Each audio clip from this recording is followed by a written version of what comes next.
His Impact TV Cookie channel hi avela tuni agenda Manipur Cookie edition discussion our gift and refreshment sponsor ko hi industry vezau se sai milal kip gen kai ma in nabon chawil lim na kahin nai ke din hi tuni ki holim na diu thupi cho hi le is Manipur becoming drug capital ti chu Manipur hi ho drug adinga capital ahung kondo namun hitam tia hung ki hodi wa hi in achi sa tarik sagi tulha Tuesday ni in more walk number 2 drug consignment lane ta anaki mandoi na hi Indio Myanmar border ako na hung ki poluta more ako na Manipur chule mundang danga ki zo ahin chule hi chi drug hi 43 Assam rifle chule Technopol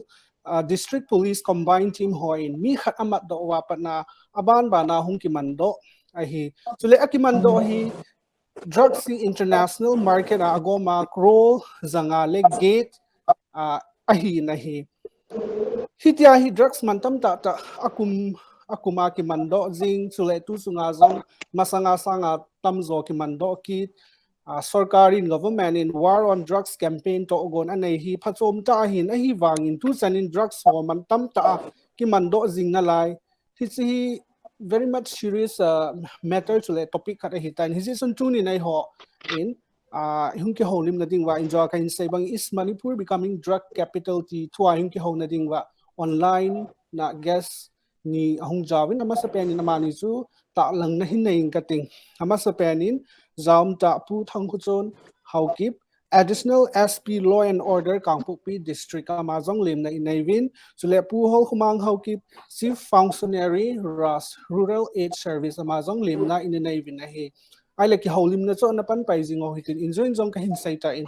is Manipur becoming drug capital ti so Manipur hi drug center khat ong hitan especially norisa dinga phat sile drug hi grow izat hum khanai ki mando jing ke hizin mas penin pu thang son how keep additional SP law and order Kangpokpi district command jing kating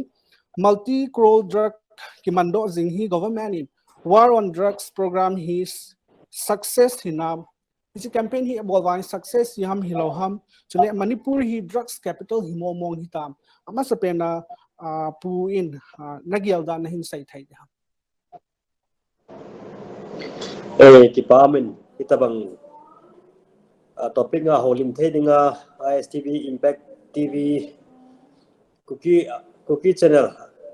kasai khin Impact TV cookie channel itabang program nan gon wa ke yong holim the nga nen koi ji even kyong ka kipain si topic hi topic poimo ta khanin kala in ye chu news ayong imu jingwe hin tu chunga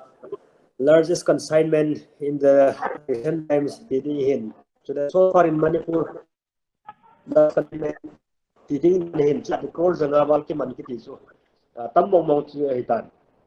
hiti Manipur government in war on drugs ati hiti campaign hi alot hin success hi lo pa mang hi saying in apart hi wa jam lai ka sa in ai chu hiti mission hi akipanti lai lo achi jing lai hin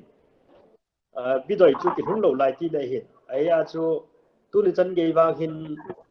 anot hin jing in ti chun amachal jing progress hi ti wang chu sei thi hin na ai chu adin tu chunga hi chi BJP government hin honorable CM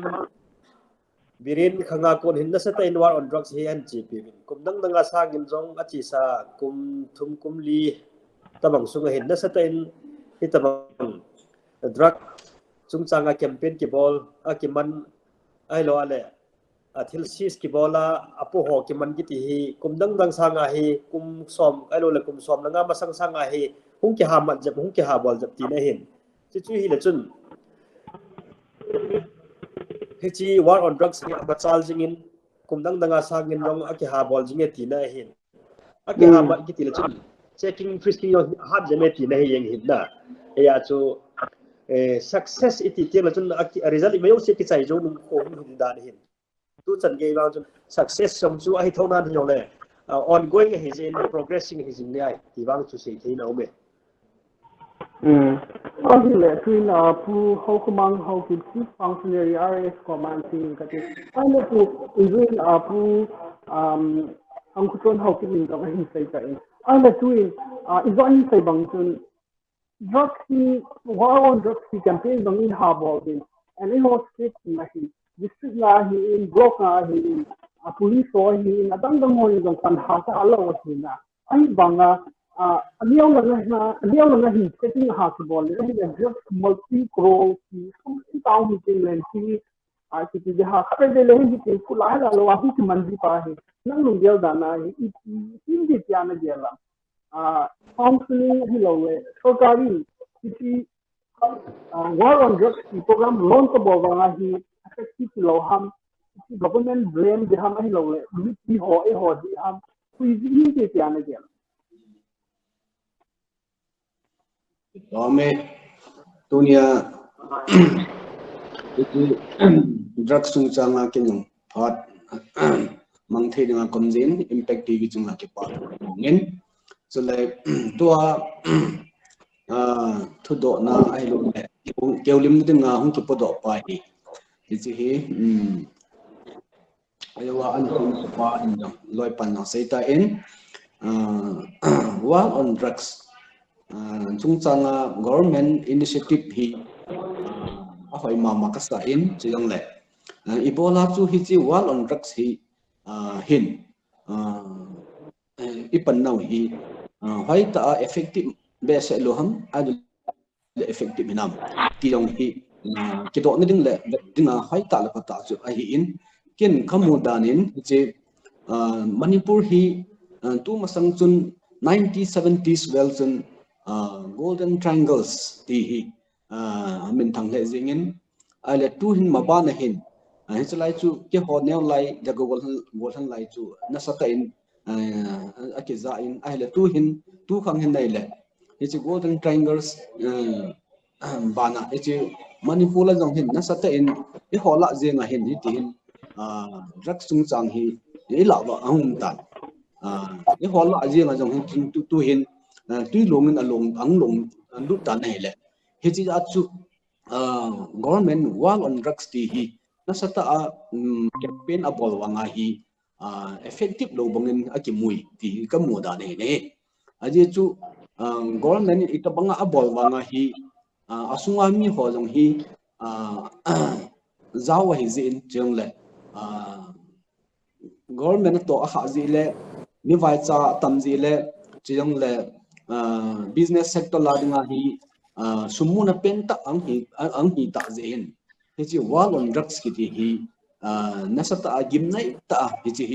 hi pi ha gam ilo ta ho banga ko dan kidang ta khan hi ita lo wai le I ho democratic country gam khan hin khan kho to banga hi cho to bang hi government in bol lo din la phai ti zela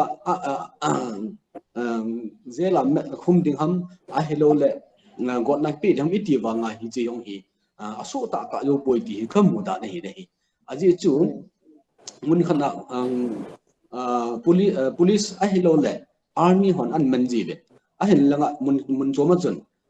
asu ta nering hi a government amen hom ma ho chun lam pi ho hi ngai tu na le a hello le yel pi na ma hi alo chu ang ki darji te ngai le hi chi hi ka experience danin wall on drugs hi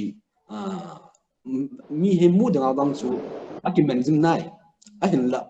huti long lo ma he chi hi punishment ai lo le got na ki pi na pa ya la samin ka mu nei le hi chi hi akimen ho chu aki hal bam nai a hin la a so ho chu ai le drug bol ho chu mu theya kum nga kum gup kum som ti punishment pi na pa hi hoi ta ki bol lo hitam ti hi so chi ha samji hi got na ha samji hi chi pung che hi dam ti hi e ma mu dan hi ai ni tun chi hai ta got na ki pi pa hi hai ta effective hi mi him te gi chan na thia ki bol op po wa chiang le kani ki tu na ho heroin hung kon do na ka ti pa chu ho jong heroin hung kon do na kani ganja ai le thil dang tobacco igamu wa it's to bang chanam ta nei le hi cho ji hi su bang ta ri ti le a hi thei pon agam mi te hojeng chu ho chu a producer company danin legal ta a ki bol lu thu hin illegal ai bang asum nga chu producer company le ta banga hi gami ta li ba chi thil hastan ka gele ai ti ya chu thiên thei lo chiong le government jong azo chan abol wanga chu hi chi drug chung chang hi amuda na chu effective te in akimen newspaper la hanam government department alo le police department koi dong to ta bang chu jing bol jing dong le hi chi gin chat sangin a phai zo poi ti chu kamuda nei nei ahile capital punishment hoita ki pi lozi khat song hin te ti so hinna ahile apu thangkuson how additional SP law and order command kin in kating Kangpopi district nangyal dana capital punishment hi akipi so kipinai hizong le kipi pa hi effective ta kipi lozi mong hi dham ipi dham to puhol khumang na hin sai banga chu chule ichania ipp punishment num ham ichania kipi ham adis nai ho Kangpopi district nga jong hi tabang hi kimat ting le ichania action kila lo ham si sung sang thua jong hi aneu khat na hin sai thai da hichi ho control ball ding chule ding punishment pi ding kiti dan hi aum sa hin NDPS Act 1985 kiti aum sa aumin hichi pa chu kizui hin hichi pa chu kizuya tia chu ami yong chu kiman jinga chule je la ki koya kum thai ha thanga thagu hot tabang a case dum ya chu je lo ma aum sunga ho jail etia chu ki koya thali thanga thagu ham khat ai don kum ganam khat do teng le be la pot do ji investigation chi dan pa chu hichi be la hong do wa chu case chu ki chai lo lai a chung thu hi etia chu ek imat jawa khu sample kila forensic science laboratory hichi hi akiman pa hi expected to be heroin ailwa ale opium hi hichi hi himomo hamti expert opinion kitin hichi ho hi forensic science laboratory ki thona ahum ki le diu ko kinga ai hichi kala ko bel ki pg hin modern bel pg hin ale hichi khu eho manipura forensic science laboratory hin chi test na khu tinei hingjap lo lai hichi kolkata la ki thot ji ale mun tina ko na sample tam ta tak ki thona hi achu hichi khu test an bolwa result hung na dinga khu phan du chi kum nga chang kum git chang result nga na dinga phan hung du ji aya chu cho ko hung lut ka cham ho chu be la am jiu ale result chu hung kile te nga hele forensic science a ko na cha hung te nga hele henge hi chi pa chu sample chu opium hinai ai lo roi hi ai hi chu khati hi chu tola ko na expert opinion pa chu hung positive hi a hinai ti ki te na chu trial hung jia chung thung ki sei jia yo te jin conviction chung tha ji conviction rate hi henge athom thove chi ji jong hi khaden te hi om lo wang chu hi ti pon tu ma sang zat khat chun ning kum tu kum bul lang chu ha khat chun kan niya na ki man khat positive khat conviction tha khat kum soma dinga thutan kum khat ai mi khat no min na news ai na mu diu i cho ta bang cho min henge ha pu hol mang sei bang chu conviction rate jong chu thom hin chule punishment hi hat serious ta chum tho hin hi jong le conviction rate pa hi pham lo le long ki sa ikhat to ai le chun ka na punishment jong chu ai na bang ta anamu zo lo jong chu ki hin chule abang khat chu kitia bail out hi zo nung le ai ki chawa mun choma jam bangji ta chu trial ding eti tinga le samon dinga mi i hola na ki muji talo chule akimat tinga la address a chom na se ya samon dinga ki ko ting le warrant of arrest dinga chu ki ko til ami chu ne ki chawta anom talo ki to ta bangji ami chu ki mujo lo tinga le chun amo chu kan convict tha sa ji jong chum lo ki ta bang a hi in hi chi hi challenge government na dinga jong chu challenging ta kha hi in ya chu hi chi ho ja hi mi hi ki cha lo jong chu hi mai the hin chule i hoi wang sim na khat ya ka het chu foreign country Burma to border hi pau hi na hi chi pa yong hi hi hi chi hi border hi south a hi India le hi chi Burma ki kai hi chi la chu Manipur jong chu khat hin Manipur chu langa get vel la more vel la chu hetan check post song chu om thona and fencing om na ai wangin hi chi atam zo hi asau zo hi porous na very porous hi fencing om lo amun muna chu boulder pi lai ta jo ka kitun le chi chu hi lai culture boulder pi yam ka lo fit yam ka sang ka chu hi am post ka chi kitun hi hi chu i culture le langa chu India langa chu Burma ta chu ong that yeng na hi chu hin chi hi i wang sim nau khat ti ding la ni hin ya chu get navel police to navel la sam rifle hoto navel chu i chat ge check ki bol la i chat ge hin frisking ki bol jong le align border thung ke ya chu sipai ai no le police in ki to phangal lo ki to pha zo lo ya chu na because of the geographical reasons ai lo ale ppf e ka ho ya chu abon chi ka ki to pha zo lo ya chu hi chi smuggler ho ai po ho chu huila mana ko na chu hung lu thau thau na hung lu wa Manipur hi get we am man wa hung lu na ba na ko na chi India sung la ban mana chung ki khan hin ya chu hi chi a hi government ding hi challenging a hi na ta khat chu ipo border jo si porous hi pa hi khat hi chule hi chi hi war on drugs hung lot hin ding a hi thil dang a police or government agency se ingan sewa yong la chu chong ki thei kin lo ding hin government chu la khana avai hom chu hin an hi yong le ami pi in I support lo wa yong chun police strength I know la Assam rifle army strength chu population to chun compare dinga chu ratio chu vera la chu name cha hin na ya chu government se chu ingan sia la chun sing zo lo hin ya chu mi pi yong hin government na to pai effort cooperate bol vai ki tho pi ju do chu hu ki da ni hin chu ti la chun effective jam ding hin chu ti lawa government se chu ingan sewa ai ho chun dan su ke ding ai lo la I het wang bai ki het mo sa vai mu wang bai ki mu mo sa vai so pi sangam hinai ta chi wa la chun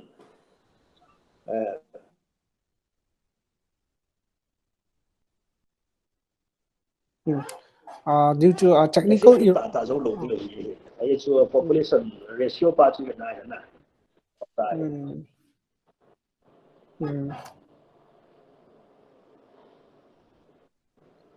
ngiti chu hi aban chu hin continue ni lang tu ka eto ai zo pu hol khmang nan se nga chu na condition rate jong chu la subject mong hin hi hi ilanga code hoi lo forensic science laboratory langa technical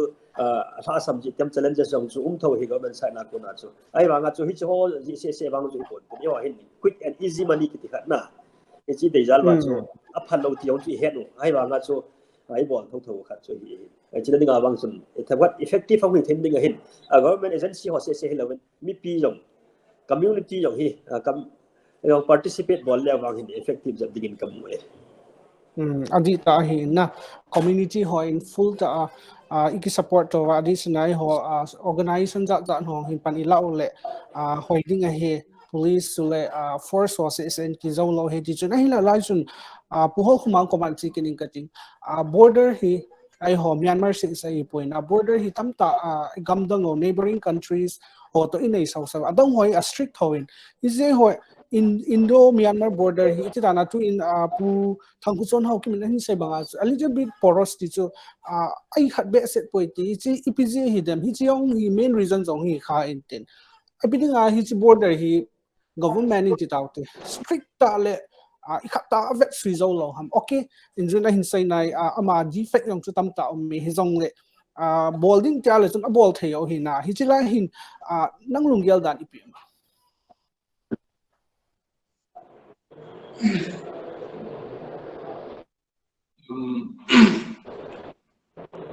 India Myanmar border asaudan ai lo le trong ni factor ka dai ki pa hi trong chu kha dai thona in azi chu India le Myanmar border ka hi ai ho di chin ku ki mizo family ho in hi border line chain hi bin helai hi gamgi jong hi hoi ta ai ti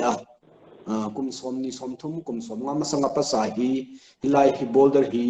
EPT ham hoi ta ba suina jong hi amlo pon hi chi hi government in policy program hi agon dan hi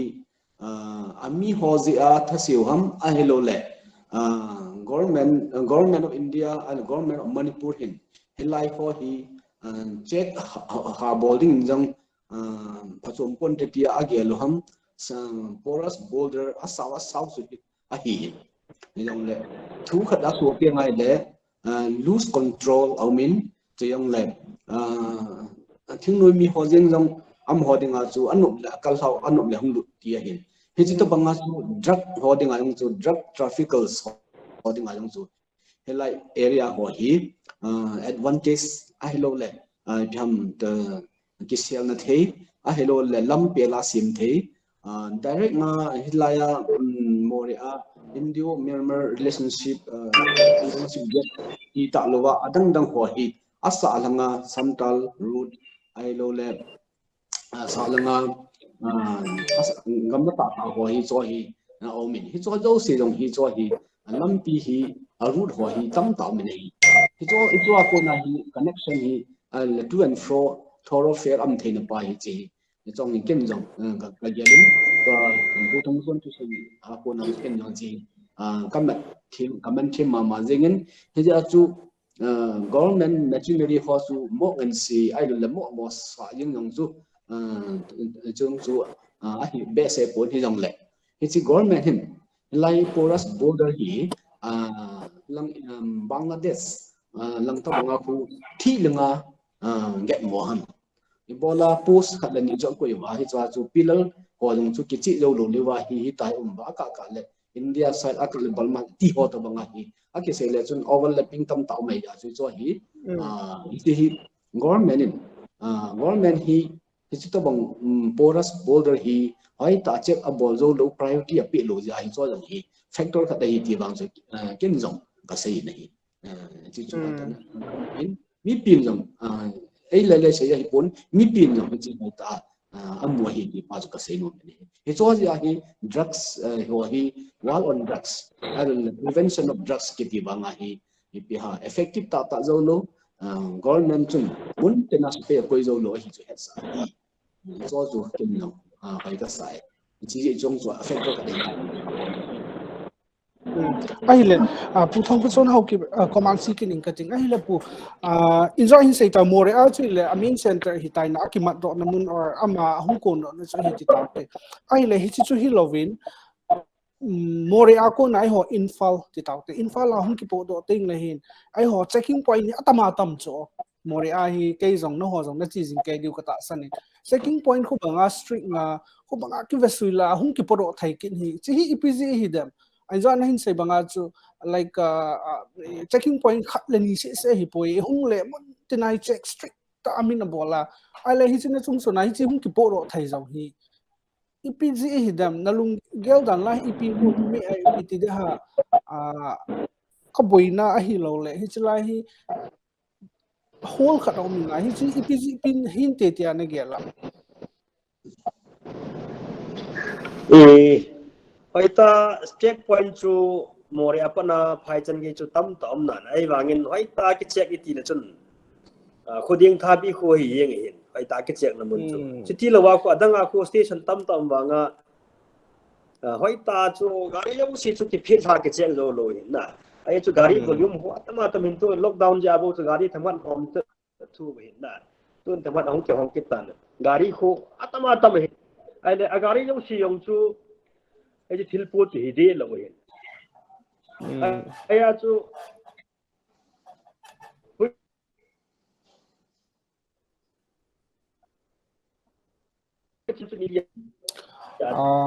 yêu si khám agari yêu si check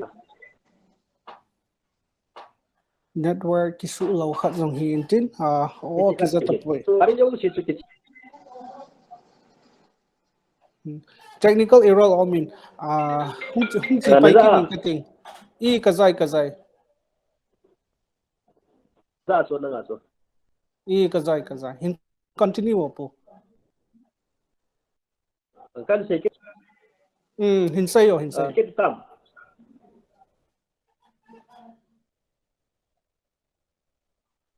technical error zin in zo le nang ko ma hung pai jing ka ting na hi je question ma chu pu ha khumang how ki ko ma na ching ka ting pu to ka do ma su nang zo na lunggel dan hin sai in la out of so many checkposts how come ET le moria ko na drugs aman hi za noi hung ki podo phai su ngai lo le area i gam su i hang sung wa hi ki mujing ke thai ham EP hin tem na lunggel dan hin sai thai iti hi asai hi aha ding khat omen azi chu ilungyal bo ki sei ding a hin him ho hi sei thi a hi lo dan chu koi macha hi government jong a thiang poi ki de government on market ding a hin officer ho jong thiang poi ki tiang la ma nom ki lo ding a hin jong la civil mi ho jong chu ha bola ki bol banga is all lo kan ngom mi tun the yet post ho da bang ho hi government in heta chu dan le mol dung ju ya chu a che sa ai na a hin la ata ta chu a che mo hin nam ti ho jong hi a thu la chu chapong tu se aga se de ma chu aka ting le hin cho mi thom cha khat min thom cha ka po le a ki men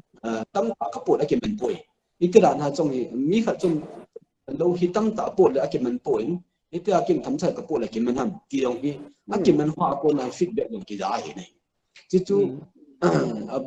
to na khat na chu ki se hin ata ta in jong san thi hin tin san thi lo jong hin tin adon but pa chun pi de nga ki lom ho na pi lo ja chu tham cha khat yong le ki men he ti jong hi da hi poi he cho chu newspaper feedbacks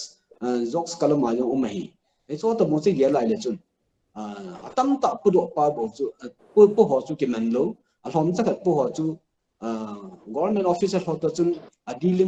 deal kham lo ham ai lo le deal ding dan cho het lo jam pa chu ki men lo hi me the a he wanga chu a drug lord so chun a crore in terms of crore he pha da chun mi him ho him lam chum khat anei le ti hi pai kan ki mu de he che lam chum ho chu he ti sadam pu hol kumang ho ki pa technical error om ki tain ka za tai hin sai lam chum ho ako na chu bypass iti dewam ai lo le diversion iti dewam he cho chu ako na chu site na chu thil ho hum ki bol ho hin he cho hi chu thil ho lo si chu a hin hun sa availability of drugs pa chu ti chu disturb hi lo hi a flow pa chu disturb hi lo ba he ta chu na abet ma mu ding a ki lo pa to si chu a hun na ding lo ma hung tho he ti pa ni chi ke mu ta ni a ko ma ta ni ai ta check bol ho chung check na win te atam zo chu check win tin long la ata ta a pu ho pa chu am hon a check ne la ba chu law lo hin tin che yong la he cho an po chu he chi ho e cho do si chu min amu po wa la po chu ke men ding ai chu only out of 100 kam abang si khatham bang chu ke men je hi he cho chu victim ang hi in he jong atam do wang hi chi something like ifam khat chu arrangement jong hidam ai lo le ifam khat chu ke ho to le hidam ti gin mo na thua ki se hi jong le ata ta ho gang chun mi mu sa lo ba separate route or separate diversion pi han ti hom khat wang hi te ti hi ka mu da nei ai le pu thang khu chon additional law and order khat hina SP khat hina hi to pu hol khma hin sei banga chu hi chi drugs wa hi lampia hum ki po teng le checking point na hi dealership khat umai thai hi siza zo hi tam ta hong hi ki manji lo hi chule thomcha hum ki po hi amo hi victim hi jiu he ti khat hin sen cha hi as an SP of law and order khat hina Kangpopi district nga cha hi pinalungyal umam is it himong mong in tetiana gelam ala EP hin tetiana lungyal hin sai thai pu hol khmangin se yong chu aman dong a het na khat uma han se yong hi mai the hin yong la hang pia drug ho hung ki pulun ho hi more line hin more line hi ke yong ka posting khanai pon e chun i chan dia check ki bol ham ki bolom ti ke yong practical experience su ka nei pon e yong le tun chan dia ki het dan chu hi le more apana phai chan ai lo ale hui lai chan hung ki pu na hin check post su ba um lai yong le hoi diwas ke hi khodin thabi khoi je ngin na adang hi ta chu na check post of manga chu khudin thabi abang manga ko thil ki so tha ki check lu ho be se lo darin ka he chule agari volume chi khu tam hin na more ho amore hi wanga chu ami lo si hi more ki chi hi akang bu pilang long ai lo le district chom yo ku yo si chu more hi mi ki ve na mu na ya chu mi hi chi hi a ki ve lo yong agam ve yong chi ya chu hi chi more lai na chi gari ho a volume ko tam mo hin na chule hi tabang thil hin po chu tam lo ding hi ya chu kunan po lo ham chi chu ki hello ai ya chu chia chu hui chu cheng hui chu chek lo them tiong chu a cheng ho dinga chu ha sa ta khat ding hi agari hum do si chu a ki kham so ke a ki chek so ke le chun iti lai tia gari yo si chu phai hung hung ni tam na mori apa na phai hin zon do si chu gari chu bon ke ki chek the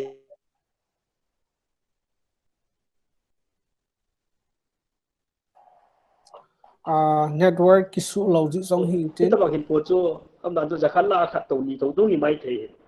ya le ja khat la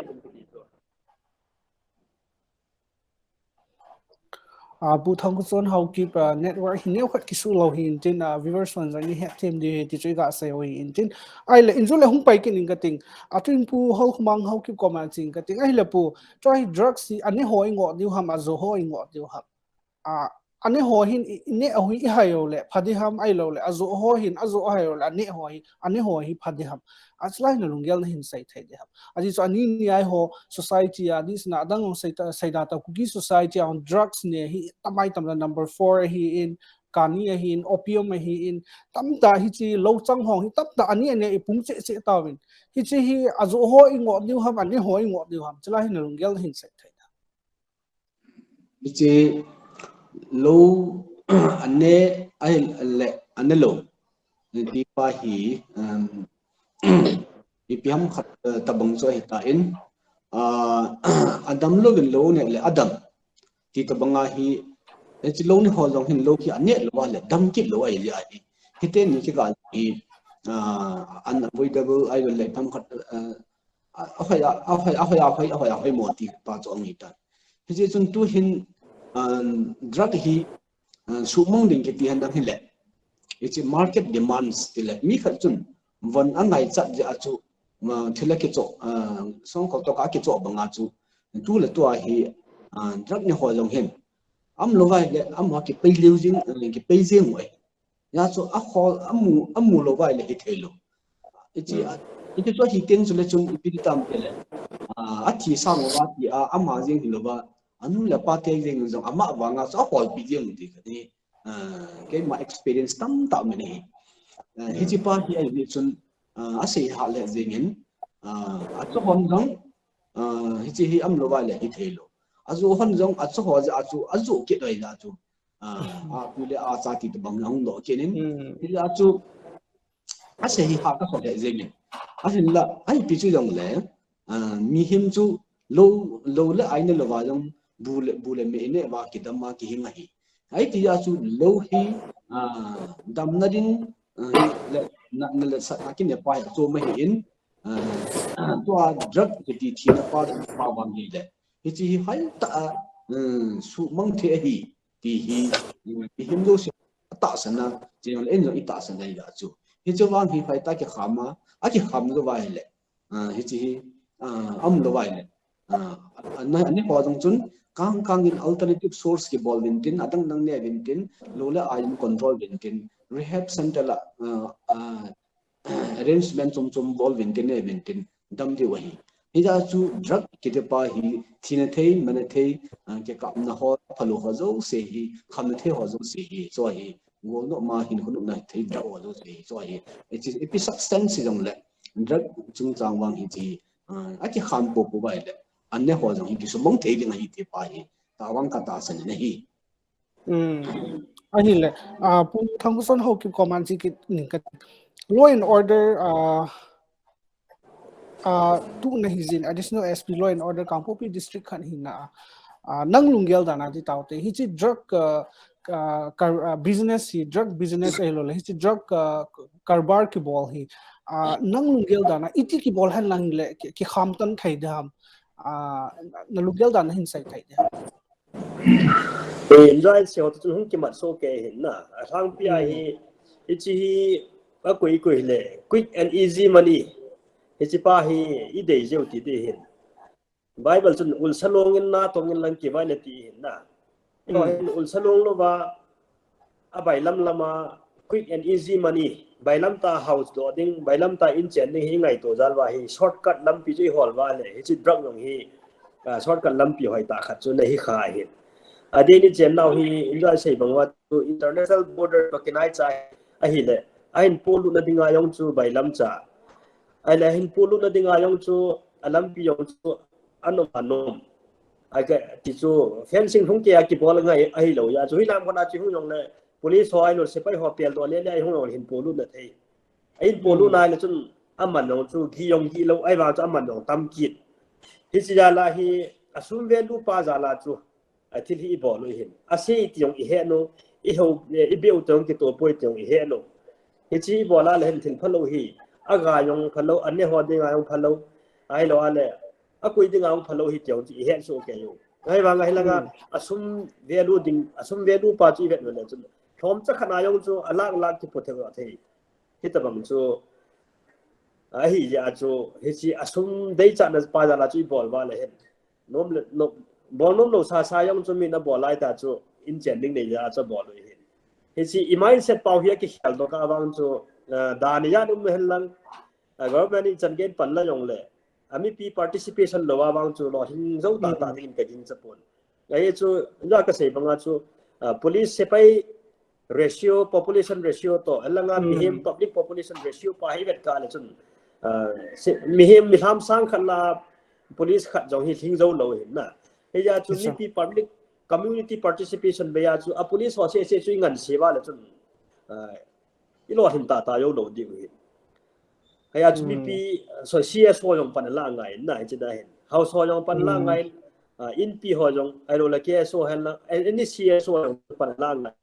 it community participation chom ting a hele police na lo muna yong chu ai la nga ami pi chun ai lo ale cs alam ka ho chun apana hele police ho ko ma information a page je thian ku ma chat na bol gam lo du cho example ga ke se hen lang le singapore hi training ka ga chiu hi chila ya ka ga mu do khan chu community policing ki ti hina aha na ha ni wa no ya het thei na gam khat hin hi chi community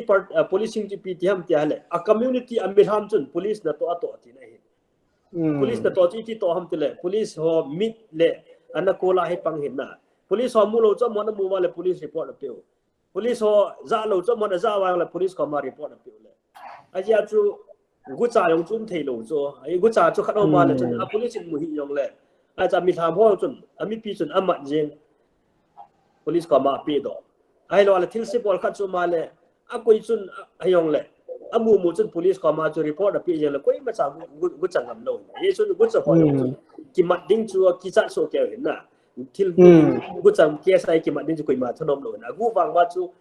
ki mat ding chu ki het wa le chun ki man the ti de ti ki cha namuna koi man thila gu lo hin na ya chu community policing pa hi e ho gam ma jo hin na sata darkar hin e ho la chu chium lo hin police ho ki thopi mala la chu police ho hi iki zo thep tiat go nu cho amnan ku khana hi samon I ka pi go na hi le he chi pa cho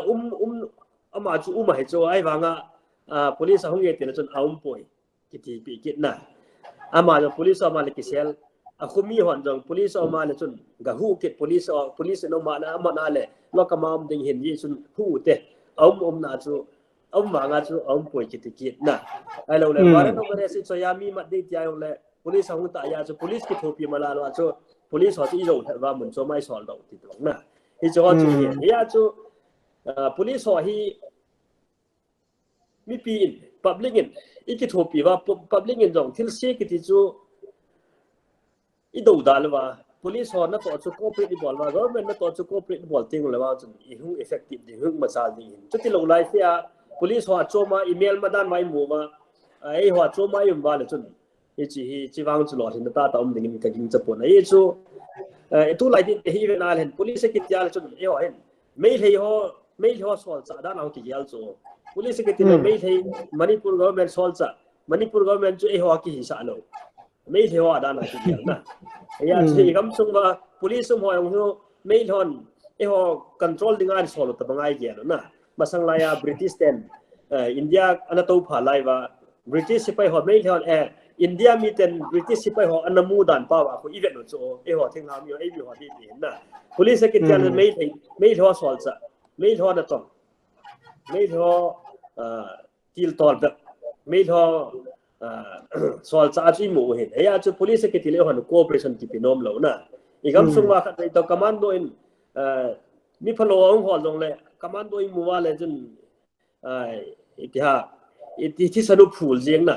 e ho chu mo chu ho bo yeng de ho chu nga tin sia gyal ngan ton na tong ni ngai mo gyal jeng na ya chu police secretary jun e ho yong police ong e ho hi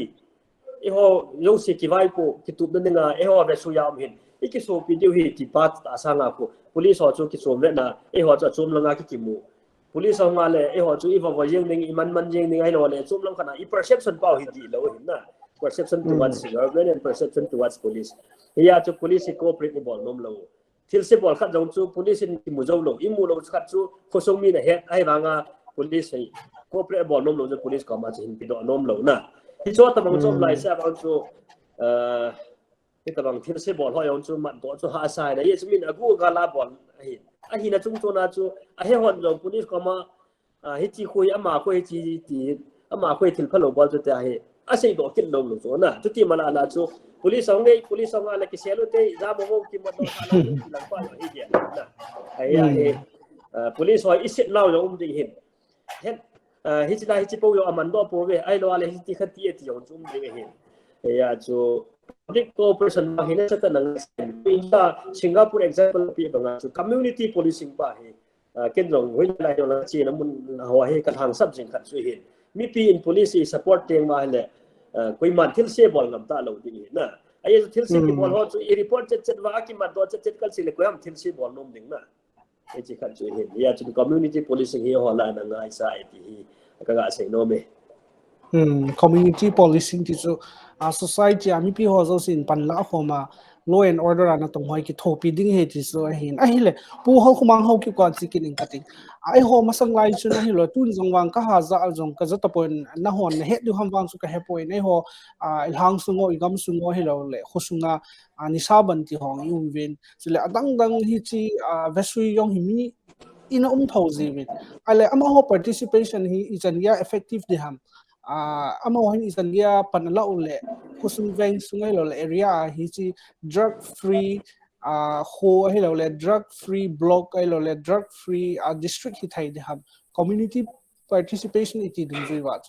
chula hi chi tabanga civil organization hi lo le civil society khusung veng sunga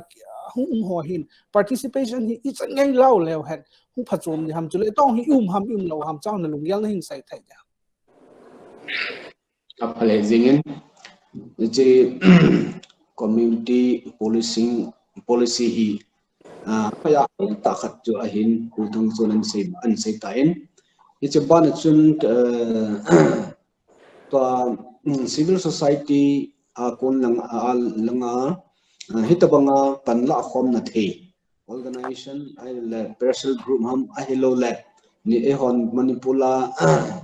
mainly hon nisaban ati ho hi ichi group ho hi tu le to hi mudanin richi hi tu hi nasata ala samtai ti hi kasem kai mudan hi aje chu ibola samham ti ai le tu masang hichi pasale ke hoda ke podo masang chun mi ho hi nasata in well organized civil society jang youth ho ailo le no me ho nunga gol ho jang hinda sata in ipu na bi nei drug chung cha mai ahen la ichi phat chu am ki chai ke ne na hela tu hin ho thing thang ei mi ho zo se hi achomin thil hi angki mu angum do ki tain ichi hi chu pi ham tele pa tele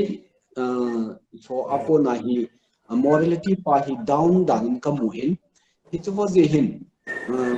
koi tabang police in an sei long de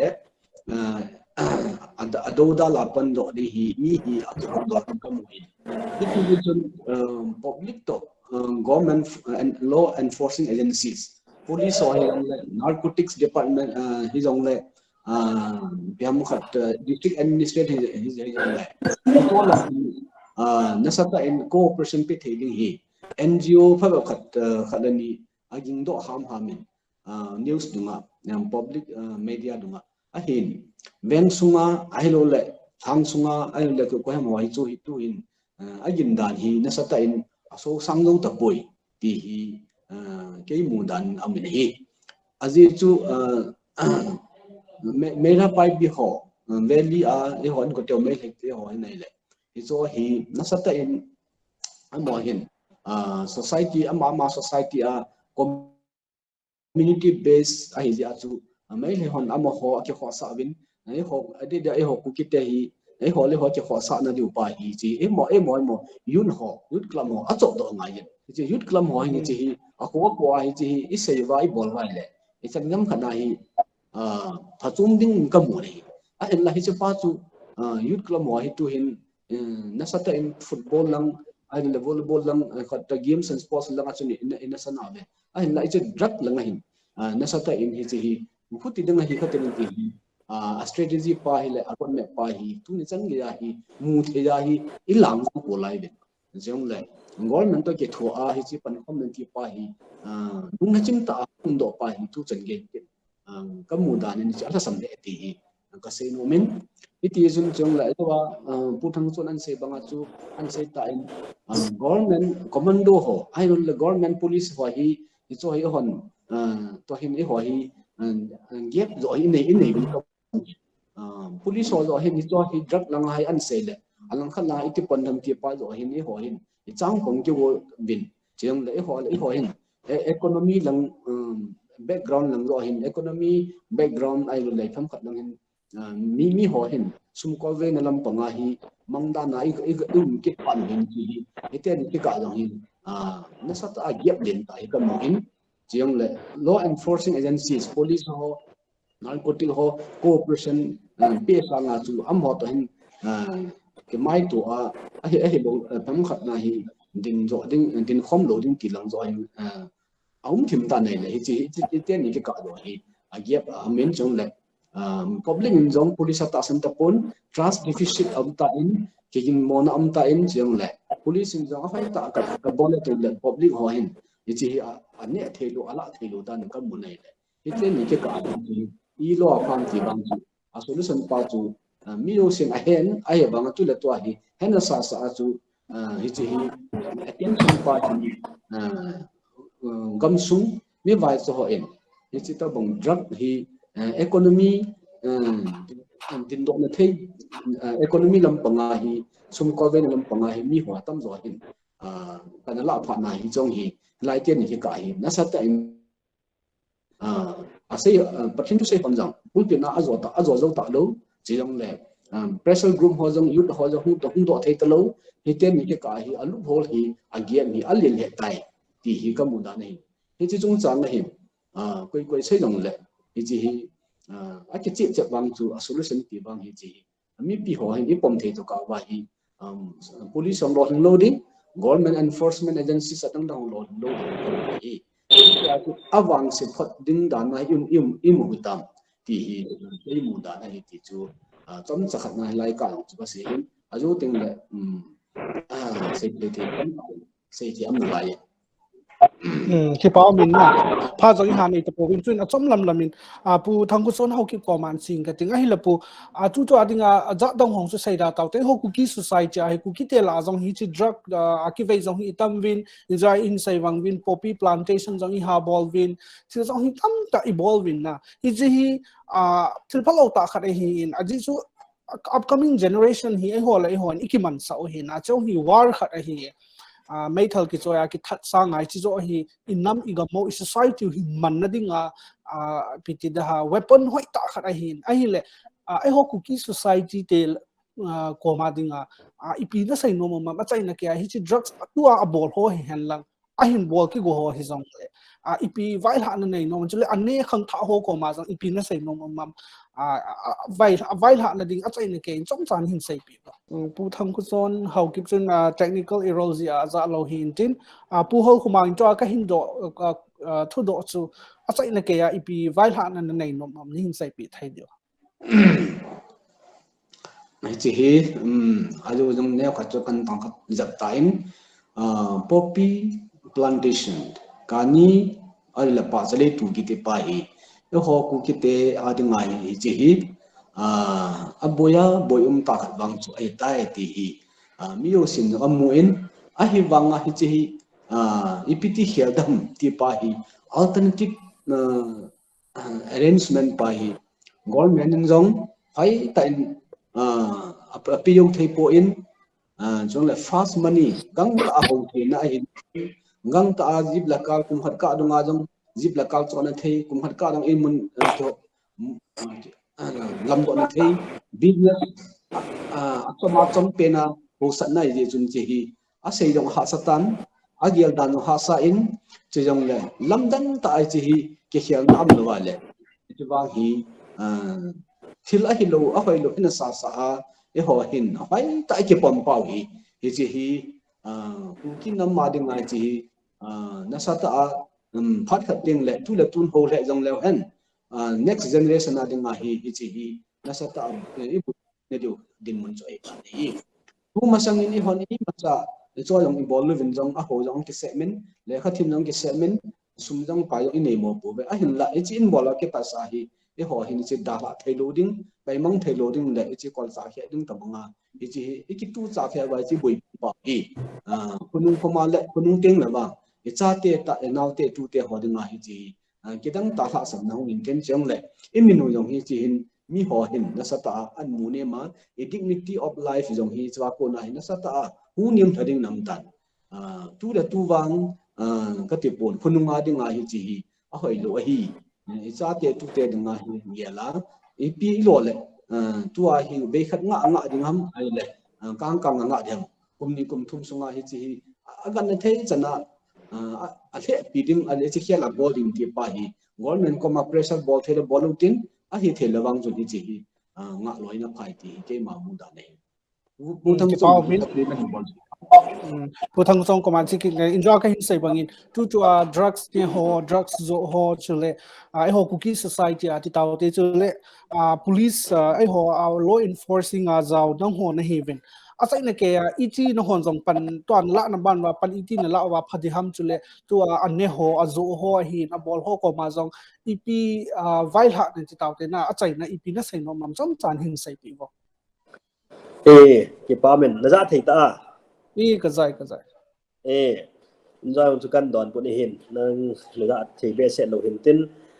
tu lai ta e hon i boi piu hi economy boi piu hin na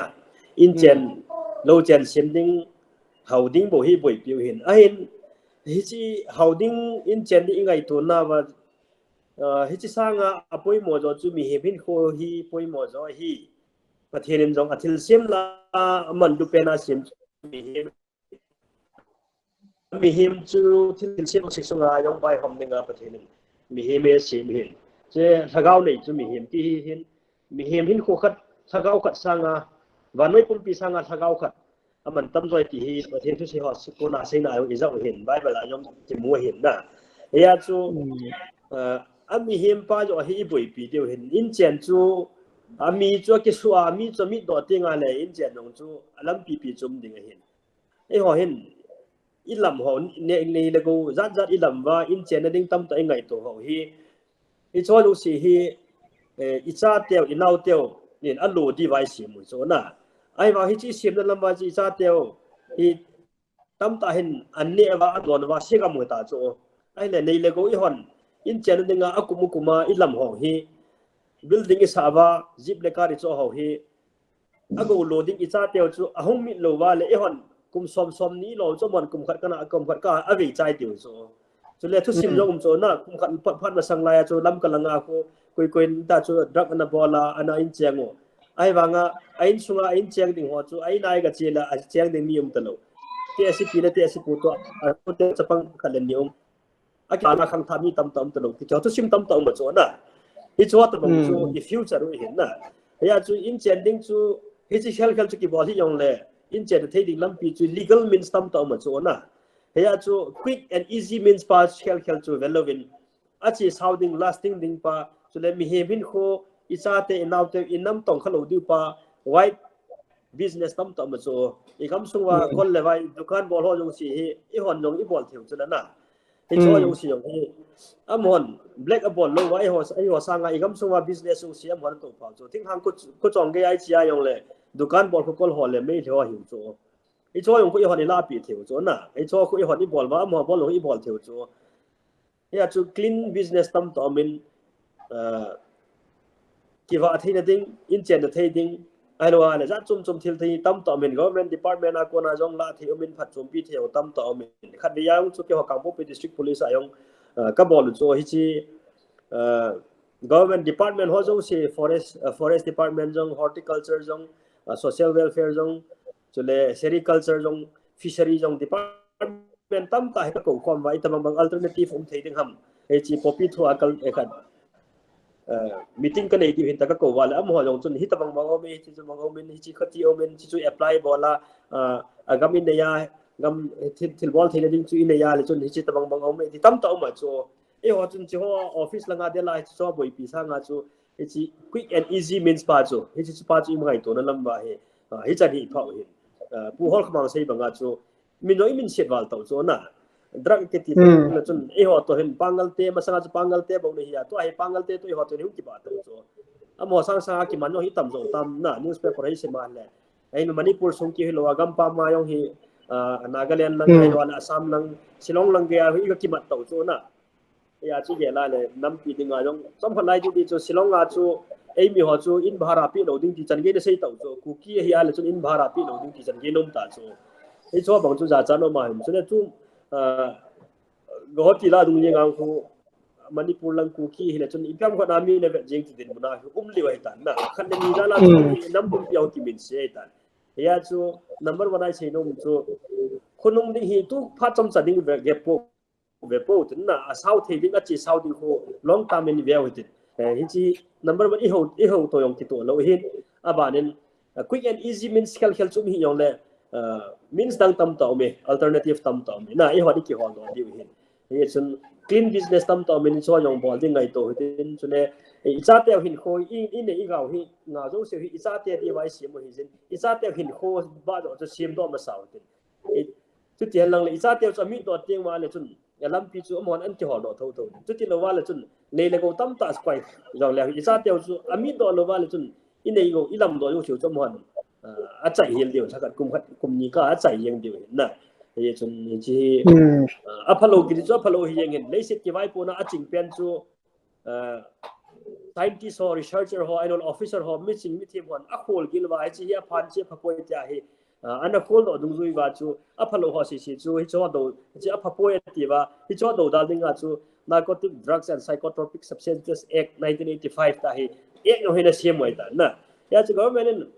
a chinga thiam hon leisit ki vai pona a chinga thiam hon a gela a phalo hi chu a phalo hi ye a mo kala he ki um lo na ya chu a phalo hi kya ki sei ho chu i bol na na wal chun a phalo bol chu ki hi ye ngai tan mat dinga lom chu ki hi ya chu government in dani tabang hi a phat sa a ham i tabang chu phat sa lo ham a phat sa lo chu bol lo chu pha pen hi ye na ya chu a phat sa ho chu ha he ka phat sa ho chu bol la a phat sa lo chu bol lo chu thil pha pen hi ye chun quay dòng lại chỉ ít cái hồ liêm nào năng ngay họ dâu xịn ấy bảo hết thầy dâu xịn tôi ai sẽ họ chú anh phát triển cái lời tin ball thấy đăng tâm to mình thì cho họ chú ball lời tin ball thấy lâu phát xa lâu thì họ vàng hi ball đang quân iman hết lăng iman lâu thì dòng lại ấy mà morality ấy mà consent sa chú số cái thì chúng ta phần họ vàng chỉ cái căng xèo tin con ông đinh sao rồi đinh ngày tối ra lên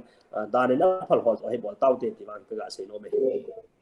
danin aphal cha bolding chule drugs hi zong le thildang dang white money aphalanga sumhol na thai tam ta me ti so hi in ki pam he zingin drugs ki ti ting le lo hi in abuse ibol ji wa to hi drug abuse ahum umji ai hon aphalo langa iman ji wa hi phalo langa chi hita in lo le ai khat hi in dam thaina khat hi ai hoin a phai man no le a pha chi ding to ai hon abuse bol wa hi lo na lama iman ji vai to ai asilanga chi hita in nang jong manipur sunga cheng na hi in ke jong cheng hin nang le ken hi chi tabang drugs business and la ipi jong i bol va hela enjoy himself is manipur becoming drug capital manipur hi drug capital hitam ti hi nang le ke ji azong manipur i chenau gam area hosung hi min he ti chu ai ga seo hi intin chule government in a war on drugs campaign about the support bol na thaidinga chu ama ho se sen success lo di mi pi ho society chule public ho in chi ha ta in jo guest chani panelist chani nen sai banga ki tho khom wa police ho jong a ki thopi thai dai ki thopi di civil society organized alhang ha amun muna hi hoi ta pani la lo lawa hi a hi le hi chi hi min sit now